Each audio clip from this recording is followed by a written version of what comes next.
What can Jordan Peterson's book, We Who Wrestle with God, teach us about how to read the Bible?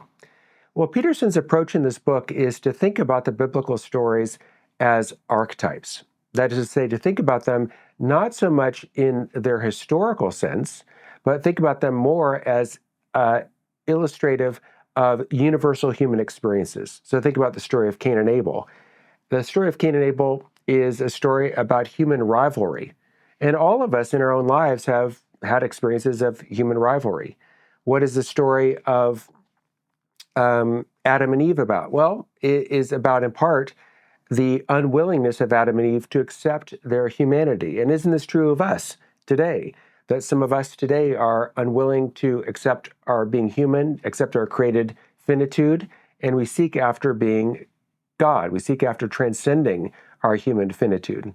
And so Peterson is not trying to give an historical critical reading of the Bible the way an ancient historian might, or a scholar of Hebrew loanwords and Akkadian might, but rather he's trying to give a reading of Scripture that's similar to the reading of Scripture given by many of the church fathers, where you look for the moral sense of Scripture, the way in which the stories in Scripture are illuminative of universal human experiences.